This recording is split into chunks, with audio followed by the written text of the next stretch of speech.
Olá, Alexandre Garcia, bem-vindo à CNN Brasil. Alexandre, o país vive uma das maiores crises da sua história, uma crise política, uma crise econômica, uma crise social, porque envolve saúde pública. E dentro dessas múltiplas crises que estamos vivendo, o senhor se tornou uma das vozes principais aí que tem se saído em defesa do presidente Jair Bolsonaro. Eu queria ouvir de você por que essa defesa e se o senhor não considera que o presidente Jair Bolsonaro também não tem grande papel como responsável por essas crises.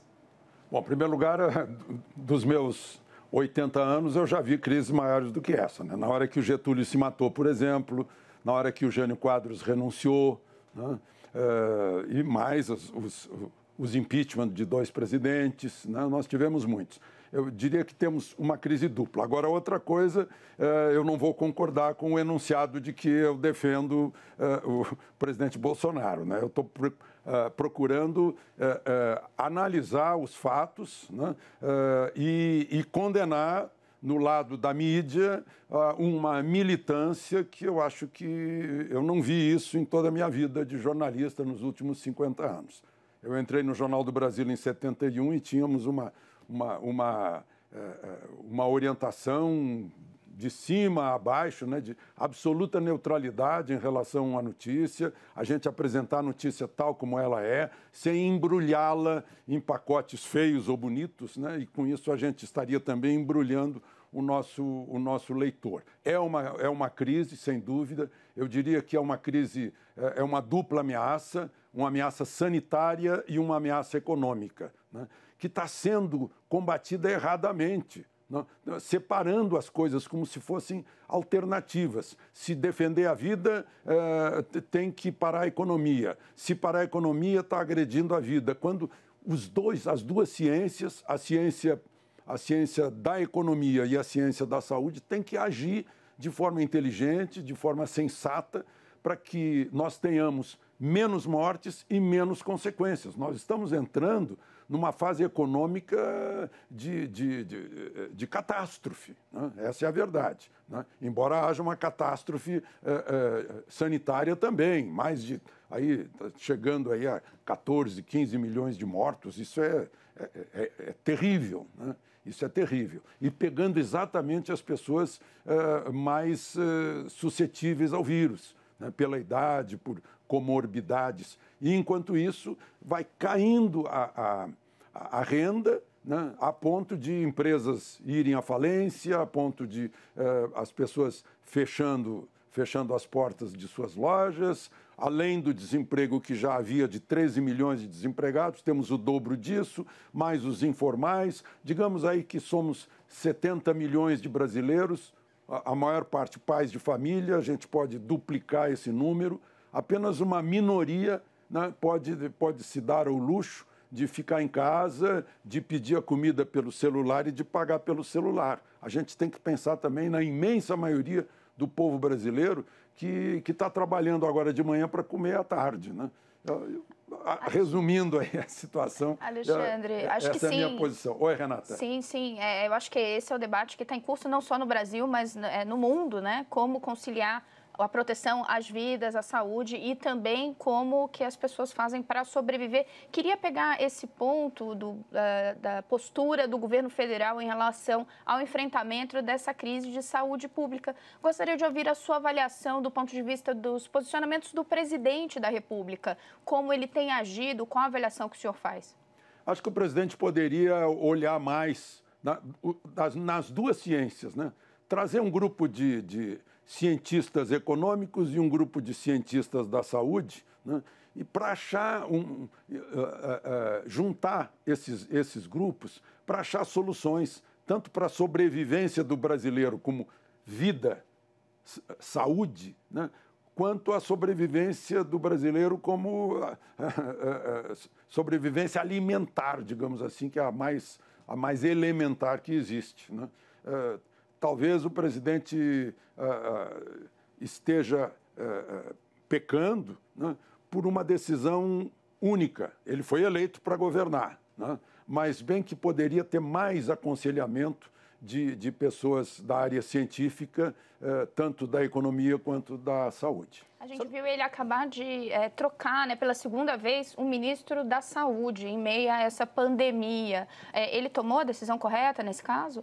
Eu acho que o ministro da Saúde sentiu que não deu liga entre os dois, na verdade, né? Saiu, não tinha nem um mês ainda que tinha assumido, né? E a gente vê que o ministro não era informado de medidas como, por exemplo, entrar cabeleireiros e academias de ginástica, né? Ele não sabia, ele ficou tonto ali naquele momento terrível para ele, né? Provavelmente ele sentiu que não ia dar a liga, né? E o presidente deve ter percebido isso também, né? Eu não sei como foi a escolha dele, mas foi isso que aconteceu, né? Então, mais um. Aliás, eu vi a entrevista do ex-ministro Mandetta na CNN, foi uma entrevista exemplar de um cavalheiro, né? Que foi assim, deu um exemplo de como um ministro que sai se porta em relação ao governo a que ele serviu. Alexandre, como que você analisa a postura dele, do presidente Jair Bolsonaro, especificamente em relação a uma daquelas 3 crises que a gente abriu a entrevista, na crise política? Você acha que ele estimula, ele tensiona ou tensionam com ele? Qual que é a sua leitura disso no que se refere à crise política? Qual que é o papel do presidente Jair Bolsonaro? Um papel talvez seja de confronto, você concorda, você discorda? O papel dele em relação a esses outros poderes e a forma, e também aos governadores, e a forma como ele se coloca e se comporta com esses outros atores políticos. Não, a gente viu o deputado Bolsonaro, volta e meia, tinha bate-boca na Câmara, né? É o temperamento dele.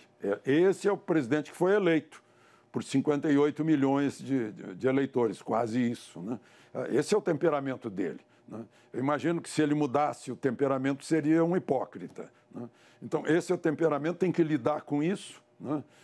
E tem que administrar, né? Eu acho que esse temperamento explosivo, muitas vezes, tem significado reação negativa contra ele, né?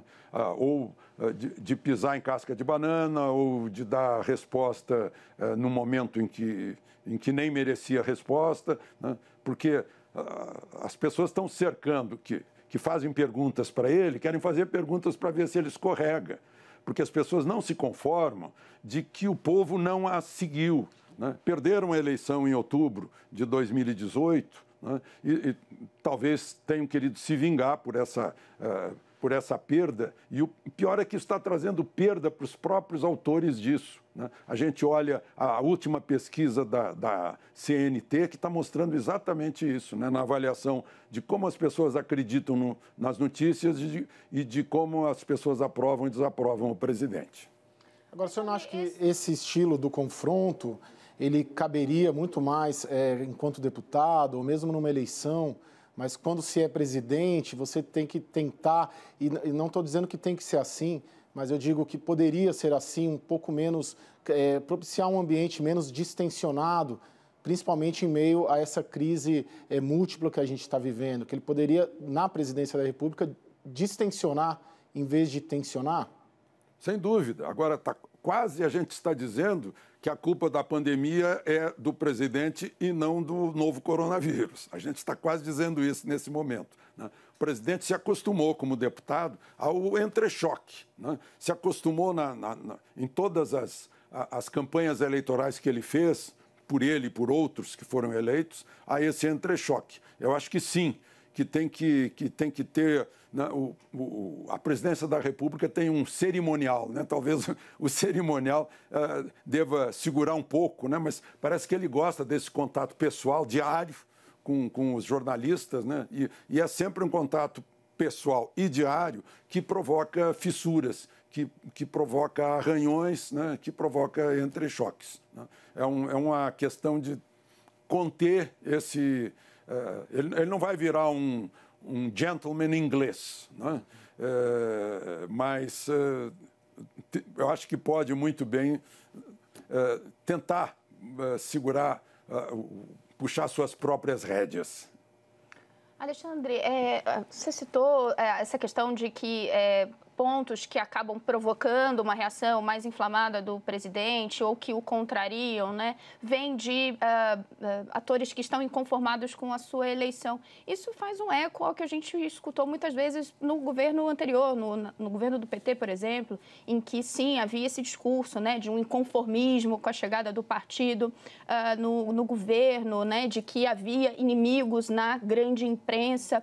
O que o senhor vê de similaridades nesse discurso que se usava lá e que agora também ganha voz nesse momento? É verdade, Renata. No governo Lula, no governo do PT, no governo de Fernando Henrique, no governo de Sarney, a gente teve também essas histórias de fora Sarney, fora Fernando Henrique, fora Collor, tivemos. Né?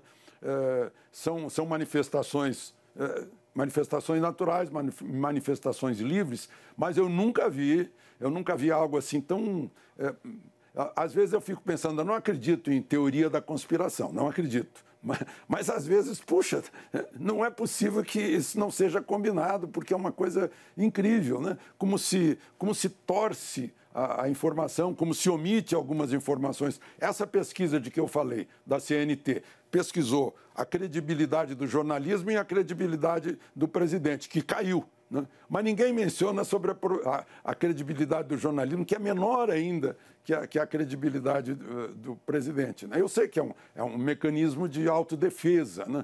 Mas isso faz com que a gente entre num círculo vicioso e vá perdendo o nosso principal patrimônio, que é o patrimônio da credibilidade. Eu vi, né? Não me contaram, eu fui convidado para ir à UNB, uma universidade federal, faz décadas isso, 2 décadas e meia, e os alunos me perguntaram do jornalismo, último semestre do jornalismo, me perguntaram quais são os pilares do jornalismo. Né? Eu disse, olha, veracidade, clareza, simplicidade, objetividade, isenção e neutralidade. Quando eu falei em isenção e neutralidade, o professor deu um salto da cadeira. Eu não ensino meus alunos a serem isentos e neutros. Aí eu perguntei, ensino o quê? Ensino a serem militantes ideológicos, ele me explicou, para derrubar, para combater o status quo opressor. Então veio muito na cabeça essa militância de muito tempo. Quando na minha escola, a gente aprendia com o New York Times, né? de absoluta fidelidade ao fato. E lá o comentarista fazia o comentário, o editorialista fazia o editorial. Mas na notícia nós éramos fiéis aos fatos. Né? Essa era a escola do Jornal do Brasil, do Alberto Dines e depois do Walter Fontoura. Foi isso que a gente aprendeu lá e jamais saíamos disso. Né? Depois que o sujeito é promovido e passa a ser articulista, comentarista, aí passa a dar opinião. Mas o eleitor sabe que ali é uma opinião do jornalista, não é um fato que foi mudado ou que foi omitido ou que foi apresentada só uma faceta de 5 ou 6 facetas de um mesmo fato. Alexandre, o senhor entende que essa fala desse professor, especificamente na UNB, décadas atrás, reflete o trabalho de dezenas e dezenas, centenas de profissionais que todo dia exercem um jornalismo profissional?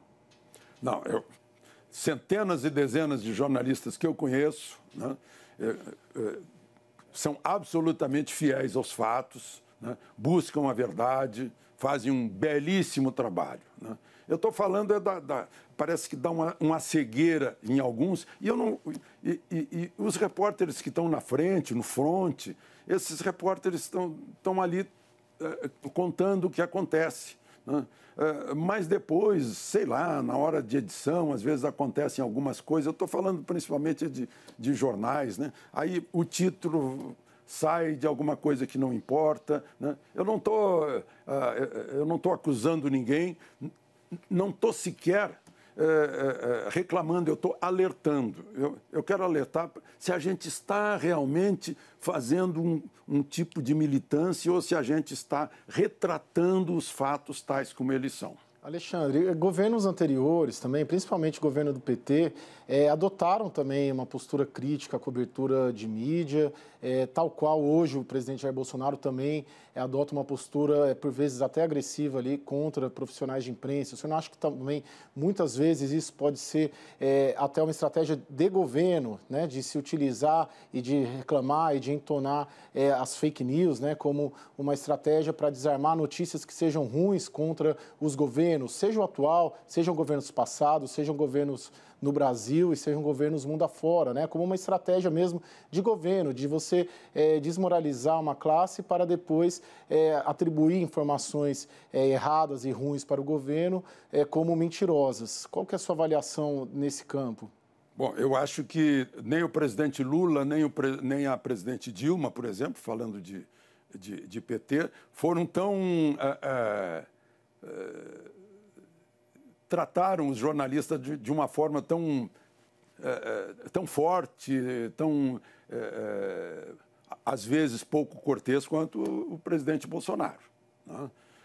Eu vejo aquele cala-boca, por exemplo, eu não sei, eu acho que eu nunca ouvi, né? Embora se falasse muito a respeito da presidente Dilma quanto ao trato pessoal, mas eu nunca vi, né?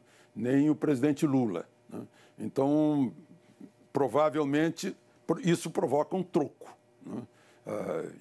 E o que a gente está vendo aí é uma briga, na verdade, é uma briga de presidente Bolsonaro e de um modo geral, a mídia, né? De um modo geral. Então, um brigando contra o outro, né? E no meio está aí uma crise sanitária e uma crise econômica no meio dessa briga. Alexandre, só na briga, tirando um pouco essa parte de mídia, não tem também como você vê o establishment ou outros players, Supremo Tribunal Federal, Congresso, nesse enfrentamento com o presidente Jair Bolsonaro? Você acha que, ao fim e ao cabo, querem derrubar o presidente? E se você tiver essa avaliação que querem tirar o presidente, quem deseja, quem lidera esse movimento? Eu não vejo nenhuma liderança. Se houvesse esse movimento, ou se houver esse movimento, não imagino nenhuma liderança, né? O que a gente tem visto aí é governadores que já estão sonhando com a próxima eleição presidencial, né? O que é muito bom, né? É muito melhor pensar na próxima do que pensar naquela que passou, que não vai voltar, né? O que eu tenho visto também é o Supremo, né? O Ministério Público também, e eu não me refiro apenas ao presidente, mas a governadores, a prefeitos, né?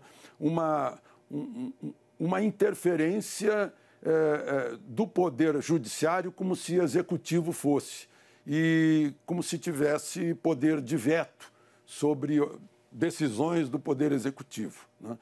Ao mesmo tempo, o Supremo tem feito isso também em relação ao Legislativo, né? Sim, há vácuo de lei, aí tem que legislar, mas o Supremo foi feito para interpretar a Constituição e fazer alguns julgamentos especiais, né? Mas não para fazer leis nem para governar. Alexandre, agora falando um pouco sobre a relação do presidente com as Forças Armadas, o presidente, sim, é egresso, né, das Forças Armadas, né, depois teve essa longa carreira legislativa antes de se candidatar à presidência, mas ele costuma se referir a essa relação muito próxima às Forças Armadas em geral como um de sua base de apoio, né, como uma das forças que o mantém onde ele está, o mantém no poder ou o preserva. Ele fez essa referência recentemente, dizendo claramente, né, que tem o apoio das Forças Armadas.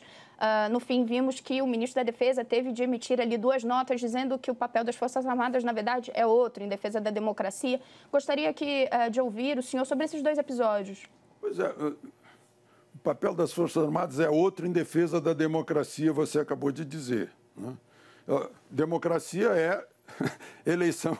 O presidente está lá eleito por um processo democrático.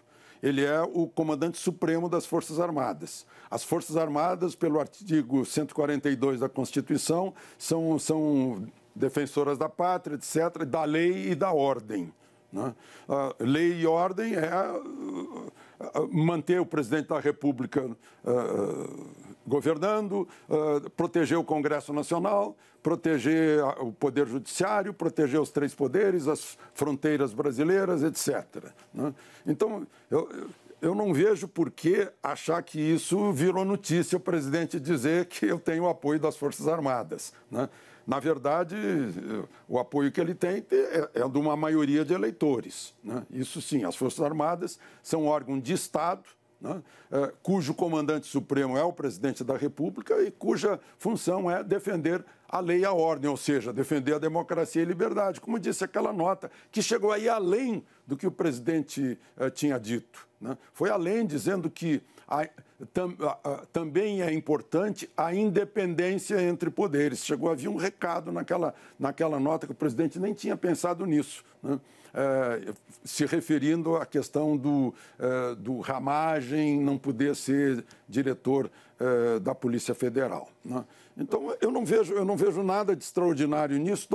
Democracia é quando todos cumprem a lei, né? E tudo está funcionando dentro da lei, né? A democracia, por exemplo, é fazer crítica ao presidente da República, é fazer crítica aos poderes. É que tem um contexto, acho que importante aí, mas também coloco aqui também para ouvi-lo sobre, é da presença do presidente em alguns atos cujos manifestantes levantavam bandeiras antidemocráticas. São elas, né? Fechamento do Congresso, fechamento do STF, reedição do AI-5 e outras bandeiras como essa. O presidente prestigiou, mais de uma vez, esses atos, né? Então, o contexto dos questionamentos, as intenções dele ao evocar o apoio das Forças Armadas se deu muitas vezes, né, com relação a também esses gestos públicos do presidente. Eu não iria, por exemplo, lá para frente do QG do Exército, né, onde estavam fazendo manifestações, né, vivandeiras de quartel, ou seja lá o nome que se possa dar, né?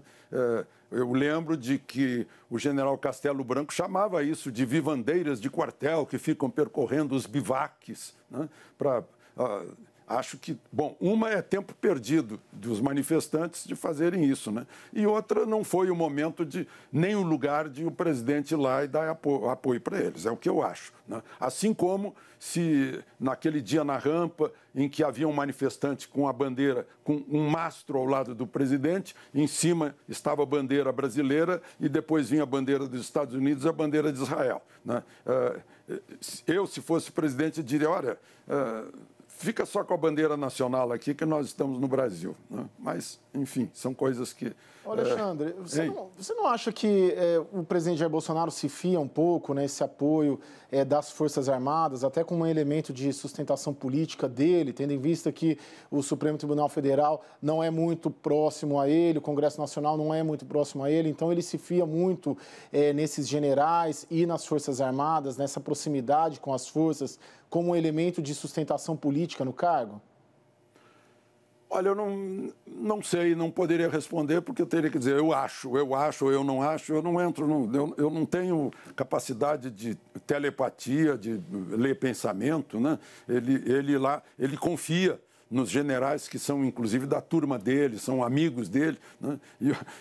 E alguém que foi eleito para ser presidente, que tem a possibilidade de nomear pessoas, né, tem a tendência de escolher aqueles em quem confia, né? A confiança é o principal, né? Nós já reclamamos no outro governo que não era a confiança, que era o voto no Congresso, a compra de votos no Congresso, que se dava ministério para partido político, que se dava direção em estatal, né, que o pessoal enchia o bolso, como a Lava Jato mostrou, né? Agora está nomeando gente de confiança, né? E a gente reclama, isso está aí um pontinho assim, que história é essa, né? Que aparece em manchete, o presidente declarou que quer alguém com quem ele tem afinidade na direção da Polícia Federal. Óbvio, se não fosse, seria um banana, né?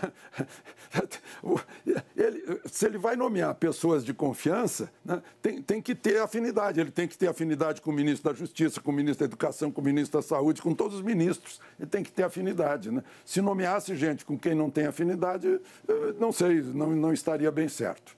Alexandre, você puxou dois fios, eu quero tratar dos dois, mas vou primeiro pela primeira parte do Congresso e depois acho que é super importante a gente falar, claro, desse episódio Moro. Já deixo para o Caio essa deixa em seguida, mas falando sobre a relação com o Congresso, sobre essa montagem técnica que foi feita, né, do discurso de uma montagem diferente do governo, né, do que de governos anteriores. Agora a gente viu recentemente uma sinalização de uma inflexão. presidente recebendo os partidos do que se chama Centrão. Sim, algumas nomeações pedidas por esses partidos começaram a sair, ainda em postos menores, mas, de fato, há ali um caminho, né, que vem sendo trilhado. Como é que o senhor avalia essa aproximação? Ela é importante ou ela seria uma inconsistente com o discurso do presidente? Bom, em primeiro lugar, o presidente fez a promessa de campanha de que não entregaria ministério e estatal para partido político, né? Chamar para conversar, chamou 8, se não me engano, lideranças do Centrão para conversar, porque sentiu que se não conversar com o Centrão, ele tem lá a bancada ruralista, a bancada da segurança pública, a bancada evangélica, né? E isso ainda não é suficiente para tocar as reformas necessárias. Só que isso mudou tudo, a gente não tem mais reforma necessária. O país afundou total, nós vamos ter que fazer economia de catástrofe. Bom, aí voltando então ao Centrão. Saíram algumas nomeações, né? Vamos ficar de olho, né? Será que isso vai significar um aproveitamento, um não funcionamento do órgão, né? Foram uns órgãos pequenos aí, outros nem deu certo, né? Mas, enfim, o órgão mudou, vai ter só militância lá dentro, ele vai aparelhar com o partido, vai tirar os técnicos lá de dentro, botar gente que não entende, como a gente viu há poucos anos, né? Vamos ficar de olho para fiscalizar, para ver se é isso que vai acontecer aí com esse pessoal do Centrão. Não há uma quebra desse discurso do aparelhamento no primeiro escalão? Até concordo, se a gente olhar todos os ministérios, praticamente não há partidos políticos no primeiro escalão, mas se a gente observar o segundo, o terceiro e essas nomeações que estão saindo nos estados, DENOX, FNDE e por aí vai, tem muita indicação política, né? Então parece que no primeiro escalão menos, mas nesses escalões inferiores parece que houve uma quebra desse discurso. Você concorda, Alexandre? O discurso de campanha foi de não dar ministério estatal, né? Agora, de alguma forma, o presidente cedendo ao Centrão alguma coisa, né? Porque certamente não iam aceitar apenas, conversa, aperta a mão, vamos tomar um cafezinho, né? Então, vamos saber o resultado disso, né? Se o resultado for ruim, o presidente é que é responsável por isso. O senhor falou, inclusive, dessa aproximação ali como uma constatação de que mesmo com esse diálogo aberto com as frentes, né, ruralistas e outras frentes temáticas, né, que foi a estratégia que o presidente anunciou logo no início, havia ali uma constatação de que ele não conseguiria aprovar uma agenda de reformas mais ambiciosa se não tivesse também um diálogo aberto, uma conexão com partidos como o do Centrão. Mas o presidente parece pontuar em diversos momentos uma preocupação com ser sacado do poder, né? Fez isso, por exemplo, ao falar das intenções do presidente da Câmara, Rodrigo Maia, faz isso ao se referir com governadores. O presidente está tomado por esse entendimento de que ele poderá sofrer impeachment, de que há um movimento em curso para tirá-lo do poder? Pois é, porque ele lendo o noticiário, ele fica com essa impressão, né? A gente acompanhando o noticiário fica com essa impressão, né? Agora, conversou há pouco, essa semana, conversou com o presidente da Câmara, Rodrigo Maia, que é o dono da agenda e que tem lá 31 pedidos de impeachment, que já declarou que não vai encaminhar nenhum pedido agora, nem nos próximos anos, né? Então, eu acho que ele pode tirar isso da cabeça, né? E cuidar de dar uma mexida nesse momento que o Brasil está precisando. Esse é um momento de crise violenta, como nunca vimos uma crise econômica e, em consequência de uma crise sanitária também imensa, né, em que vai jogar tudo por terra. Por exemplo, toda a luta por uma reforma da Previdência foi embora. O dinheiro da reforma da Previdência que seria economizado já foi embora, né? Está indo dinheiro aí agora para os estados, que é necessário, né? Dinheiro para para fazer assistência social, aí, esse Corona Voucher, né? E a crise de economia parada, né? A exceção mesmo do agro, que está com bons resultados, mas vai ser um novo olhar para o Brasil. Eu acho que o governo, e quando eu falo governo, eu falo dos três poderes, o governo vai olhar para um outro Brasil, vai ter que resolver problemas de um outro Brasil muito mais complicado do que esse. Alexandre, você acha que o presidente Jair Bolsonaro vai sair maior ou menor dessa crise? Não sei, tem que fazer pesquisa de opinião, né? Eu não sou julgador, não faço achismo nem chute, né? Vamos ver as pesquisas de opinião. As últimas pesquisas estão baixando a aprovação deles. Daqui a pouco empata com a aprovação da credibilidade aí da gente, né? Não, mas na sua avaliação, traçando um cenário, porque você está falando ali de um novo Brasil depois dessa crise, você acha que ele tem as condições para sair politicamente maior e caminhar bem para uma reeleição? Ou você, na sua avaliação de analista, né, de cenário político, você acha que pode ser mais perigoso para ele caminhar até 2022? Não sei, né? Eu diria o seguinte, se ele avaliar que saiu maior ou saiu igual, ele vai se candidatar à reeleição, né? Se ele sentir que não pode enfrentar uma eleição, ele não vai se candidatar, né? Essa é a conclusão óbvia, né? E imprevisível, porque a crise sanitária está presente, né? Mas a crise econômica, acho que mal começou.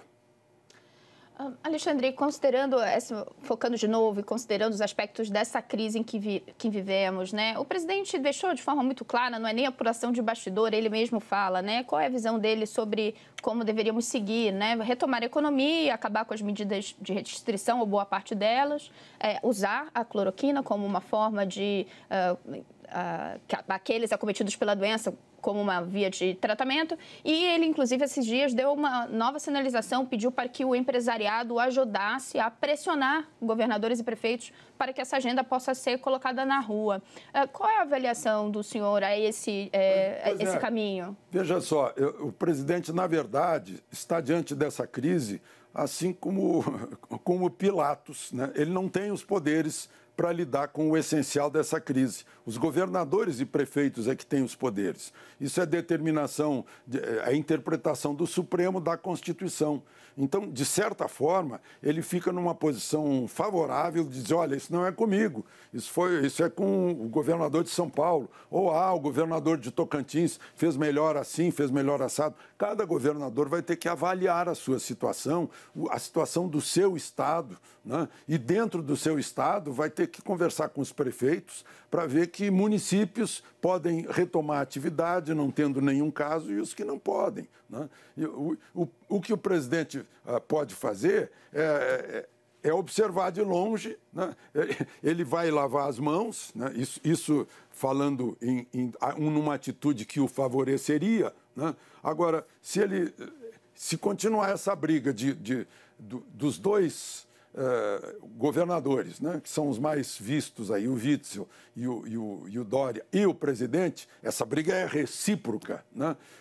É uma coisa que não é um bom exemplo para o povo, para o eleitorado, é um desperdício enorme de energia dos dois lados, né? O maior estado do país versus o presidente da República, e a recíproca é verdadeira. Não é algo que seja aconselhável continuar, né? A primeira coisa para melhorar as perspectivas do país é parar com essa briga entre eles, né?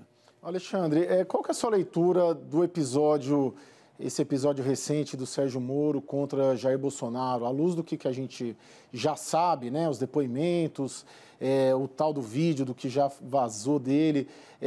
Qual que é a sua leitura? Quem que estava errado aí? Quem cometeu o crime aí? Qual que é a sua avaliação desse episódio? Bom, ninguém cometeu crime, né? Nem mesmo o Aras vai decidir isso, né? Mas pelo que a gente viu, a montanha não pariu sequer o ratinho, né?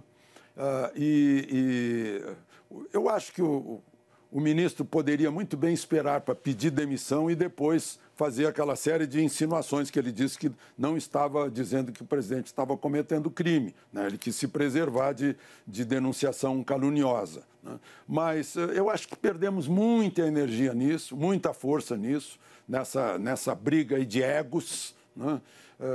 Porque o ministro não conseguiu manter o diretor da Polícia Federal que o presidente queria tirar, né? Então, foi um desperdício o que aconteceu. O senhor acha que o Sérgio Moro é um... Só um minutinho. O senhor falou sobre essa questão da afinidade, né, do presidente que ele tem que ter com o ministro, né, não só da Justiça, mas com outros, e citou, inclusive, aí vou retomar um ponto que o senhor falou um pouco antes, né, também no caso da Polícia Federal. Mas nesse caso específico, a gente viu um interesse do presidente em superintendências, ou seja, na estrutura da Polícia Federal, e isso emerge dessa sequência de depoimentos, né? A gente tem ali relatos, por exemplo, do superintendente que no ano passado foi sondado para substituir o que estava no Rio de Janeiro, que foi sondado e chamado ao cargo pelo Alexandre Ramagem, que o presidente gostaria que comandasse a Polícia Federal. Por que um interesse tão específico do presidente da República em engrenagens da Polícia Federal e não somente, né, no seu ministério e na Direção-Geral da Polícia Federal? Interesse em engrenagens, seja lá qual for, essa do Rio de Janeiro ele disse que queria porque ele é do Rio de Janeiro, né? Engrenagens. Se ele tivesse interesse em inquéritos, eu acho que seria muito grave.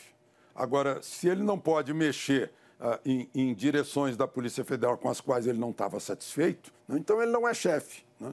Ele inclusive, nessa reunião ministerial, ele estava reclamando de todos os ministérios que não mandavam informações estratégicas de inteligência. Ministério de Relações Exteriores, Ministério da Economia, Ministério da Saúde, Ministério da Justiça, né? Polícia Federal, ABIN, Forças Armadas, reclamou disso, né? Enfim, é o que eu vi, né?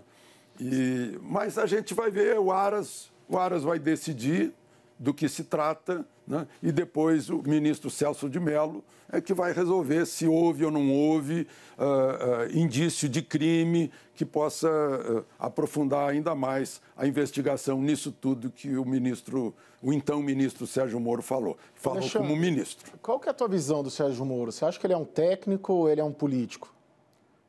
Eu acho que ele não deu muito certo como político, mas agora ele tem força política, né? Quer dizer, agora, ele já tinha força política quando era juiz, né? Ganhou, assim, um apoio nacional, né? Entusiástico, né? Aí foi escolhido ministro, né? De comum acordo, tanto que ele abandonou uma carreira brilhante, né? Entrou no Ministério. Aí no Ministério parece que não se acertou com o presidente da República, o que a gente viu, que ele se queixava de que o presidente se metia nas coisas dele. Ele é auxiliar do presidente. Todo ministro é um mero auxiliar do presidente da República, né? Por isso mesmo eu fico danado da vida quando vejo um deputado ou senador que é empregado do seu eleitor trocar de emprego, né? Dar as costas para o seu eleitor e virar empregado do prefeito, do governador, do presidente. Mas aí, voltando, aí ele assumiu o ministério, parece que não teve liga, né? Assim como o último ministro da Saúde não teve liga com o presidente, saiu, mas ele está sendo aplaudido por gente que antes não o aplaudia, né? E ele se apresenta aí, eu acho que ele é um bom candidato de oposição a Bolsonaro para a próxima eleição presidencial. Alexandre, o senhor cita essa questão de que todo ministro, no fundo, é um auxiliar do presidente da República, né? Ministros são escolhidos pelo presidente da República, ele tem essa prerrogativa. Agora, no caso do presidente Jair Bolsonaro, ele usou, inclusive, como um ativo eleitoral, dizer que em algumas áreas ele terceirizaria. Por exemplo, foi assim no caso da economia, quando ele martelou bastante durante a campanha que quem respondia por isso era o agora ministro da Economia, Paulo Guedes, né? Que essas decisões, essas orientações todas estavam com ele. Ele voltou até depois de eleito fazer essas afirmações algumas das vezes. no caso de Moro, foi ali oferecida aquela carta branca. Quem errou nesse caso? O candidato e depois presidente eleito, ao dizer que algumas áreas seriam de outros, ou desses ministros reivindicarem esse protagonismo? Pois é, foi uma das condições para o ministro Sérgio Moro, segundo ele conta, para assumir, receber uma carta branca, né? Agora, durante a relação dos dois, não funcionou, né? Não deu certo e por isso ele saiu, né? Então, foi esse o motivo. Eu lamento que a gente tenha perdido, que a justiça brasileira, o judiciário tenha perdido Sérgio Moro, né? Mas acho que é um bom quadro agora para a política. Alexandre, quem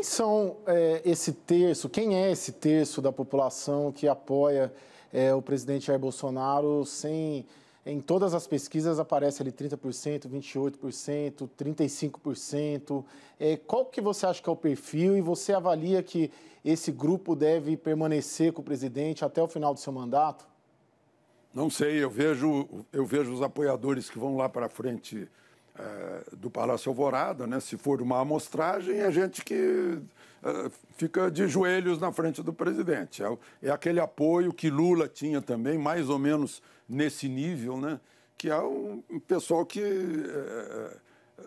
não sei se daria a vida pelo presidente ou daria a vida por Lula, mas é uma gente assim bem, digamos, um apoio muito, muito forte. Gente que pega ônibus para vir para Brasília para mostrar para o presidente, olha, fique firme que nós estamos apoiando. Nesse sentido, o senhor vê o bolsonarismo como um fenômeno político que veio para ficar, como a gente viu, né, o petismo, também o lulismo, né, que segue presente para uma parcela da sociedade. O bolsonarismo é algo novo e que o senhor imagina que siga no cenário pelos próximos anos? Pior é que não é novo, né? Teve getulismo, eu ainda lembro do getulismo, né? Getulismo, o pessoal do Juscelino, né?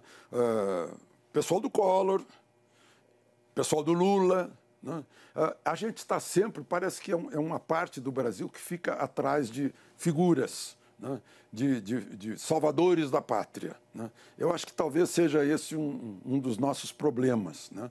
Aí fica um caminho fácil para o populismo, para a demagogia, né? Eu acho que salvadores da pátria somos nós, né? Cada um de nós somos os salvadores da pátria. Se a gente resolver os nossos problemas, né, e se a gente for bem na vida, nós seremos os salvadores da pátria, a soma de todos nós, né? Eu costumo dizer que não deposite a sua confiança, né, não transfira para o Estado brasileiro a salvação da pátria, né? Tenha a noção de que é sua essa responsabilidade. E essas pessoas que seguem presidentes, né, como Lula, como houve com Collor, havia muito com Getúlio, né, e está havendo agora, né, são pessoas que vibram com o presidente e acham que ele é o salvador da pátria. Qual que é a sua avaliação do Supremo Tribunal Federal e a relação dele com o Palácio do Planalto hoje, Alexandre? Olha, eu acho que a relação, pelo que eu sinto e vejo, a relação entre o presidente do Supremo e o presidente da República é uma boa relação entre chefes de poder no regime democrático dos três poderes, né? Tanto quanto a relação de Rodrigo Maia e Alcolumbre com o presidente da República, com o presidente do Supremo. Lá no Supremo são 11 cabeças diferentes, né? A gente vê uns brigando com os outros, às vezes, né? Como a gente vê como consequência do fato de que está sendo televisada lá pela TV Justiça. Eu não sei se vinha de mais tempo, quando as sessões eram mais discretas, digamos assim, né? Mas a gente vê que cada ministro tem uma característica pessoal. Agora, de tudo isso, a gente fica pensando, né? Todos os ministros do Supremo que estão lá foram indicados por presidentes da República, né? tiveram que ser aprovados pelo Senado, tiveram que ir lá no Senado, conversar com os senadores, etc. Será que não existe alguma outra forma em que o ministro do Supremo fique mais livre de compromissos com quem o indica, com quem aprova, né?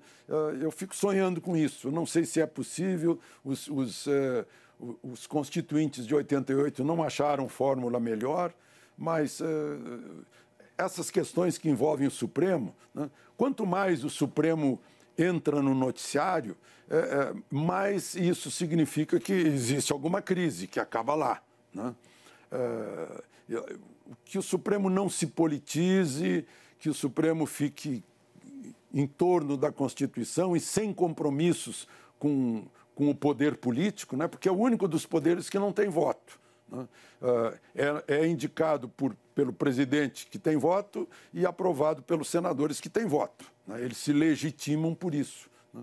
Mas eu não sei, talvez pudesse haver alguma forma ainda mais perfeita de escolha dos ministros do Supremo. O senhor diz, né, que o ideal é claro que não haja politização no Supremo Tribunal Federal, mas o senhor vê essa politização hoje nas decisões ou nos posicionamentos públicos? De que forma se dá essa politização do Supremo?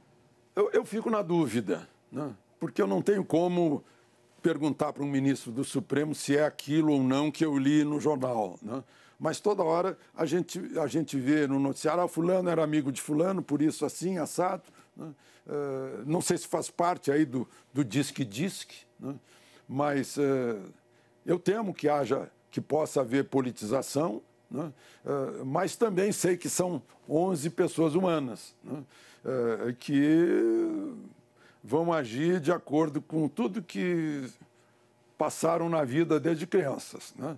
Tem lá o seu substrato psíquico na hora de interpretar a Constituição, podem, como a gente tem visto, um mesmo artigo é interpretado diferente, né, por ministros do Supremo. Mas não custa lembrar, né, que decisão da Justiça se cumpre, né? Isso é democracia. Decisão da Justiça se cumpre, né? Pode até se discutir, mas se cumpre. Esse é um ponto que tem que ser posto aí.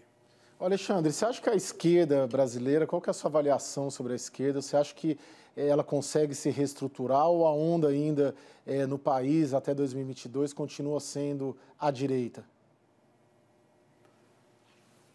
Nesse momento, a gente olhando as pesquisas, a onda é à direita em termos de número, não em termos de poder sobre a opinião pública, né? Mas tomara que haja esquerda e direita. Eu falei muito sobre isso, né, quando reclamaram que o país estava ficando radicalizado. Eu disse, gente, é que só tinha um lado. O outro lado tinha vergonha de se manifestar. Agora tem dois lados, tem norte e tem sul. Quem sabe a gente chega no Equador, chega no meio, né? Todo mundo diz que a virtude está no meio, né? Eu acho que a melhor coisa é essa discussão de ideias, né? Porque da discussão, do entrechoque, da dialética, né, a gente chega à melhor busca de soluções e da verdade, né? Agora, é uma pena que o país fique patinando nisso, né, nessas coisas, enquanto outros países que estavam atrás da gente já estão lá na frente, né? China, por exemplo, em toda a minha juventude, a China era uma coisinha lá embaixo, né? Hoje é o segundo país do mundo em poder, né? Poder econômico, poder militar, né? e inclusive em tecnologia também, né?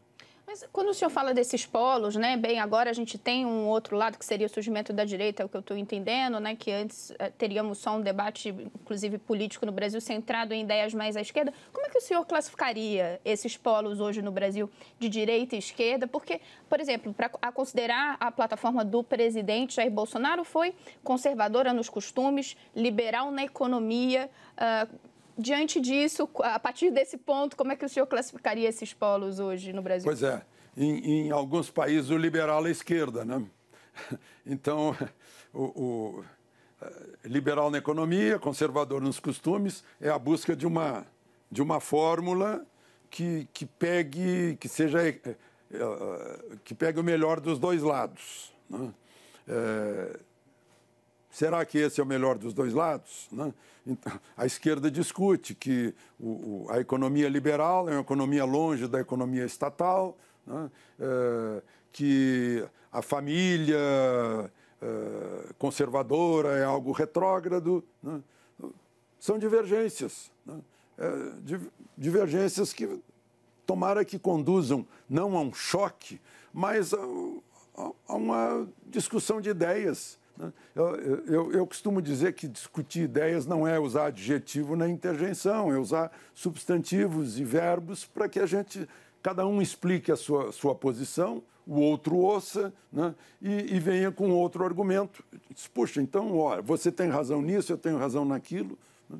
Mas para isso existe campanha eleitoral que não está sendo bem aproveitada, né? Mas o senhor vê que o presidente Jair Bolsonaro, de fato, se rendeu ou se converteu, vou usar esses termos, o senhor fique à vontade para usar outro melhor, ao liberalismo? Ele lá atrás defendia ideias distantes da plataforma de Paulo Guedes, que ele abraçou na campanha. Já no governo deu alguns sinais, muitas vezes contraditórios, né? Por exemplo, vou usar como exemplo a reforma administrativa, que não chegou a ser enviada, não por não vontade de Paulo Guedes, mas porque o presidente tinha suas reticências. Como é que o senhor vê hoje em dia esse pensamento econômico do presidente Jair Bolsonaro? Bom, até onde eu sei, ele teve essas ideias quando deputado, ideias mais nacionalistas e estatizantes, e depois teve uma conversa longa com Paulo Guedes, e muito produtiva, o que se contou, né? Antes de Paulo Guedes ser escolhido, e foi por causa daquela conversa que ele foi escolhido, né?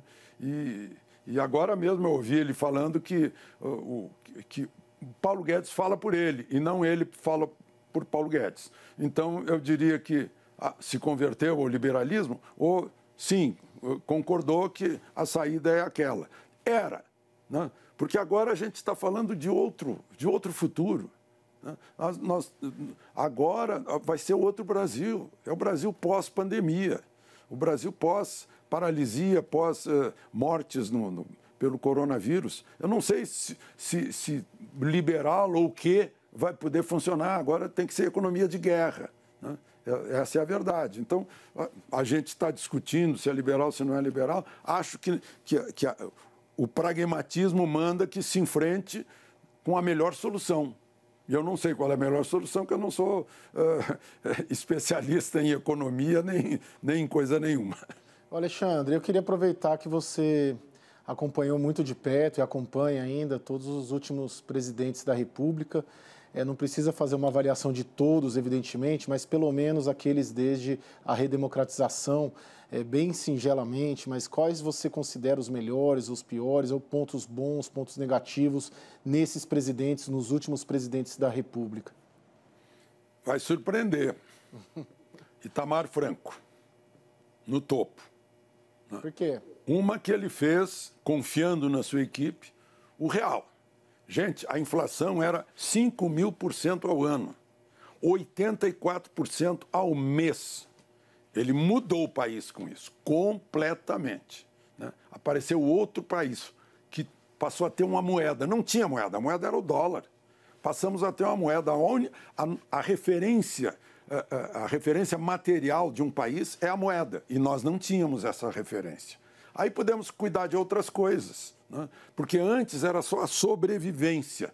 Será que amanhã a minha empresa vai estar viva? Né? Era isso. 84% ao mês de inflação. Itamar Franco fez isso. Itamar Franco, quando o ministro-chefe do gabinete civil dele, Henrique Argrives, foi denunciado por alguma coisa, no Congresso, né? Ele mandou o Henrique Argrives embora e disse, você sai do ministério, ele acertou isso com o Henrique Argrives, você deixa o ministério para provar a sua inocência, e se provar a inocência, volta. E voltou. Voltou. Quer dizer, não é para qualquer um isso. E o pior, Alexandre? Oi? E o pior?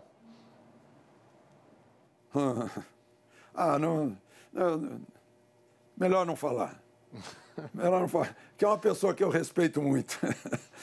Alexandre Garcia, gostaria de agradecer muitíssimo a conversa, os esclarecimentos e a sua participação aqui na CNN. Muito obrigado a vocês aí, parabéns pelas perguntas. Obrigado, viu, Alexandre? Muito obrigado.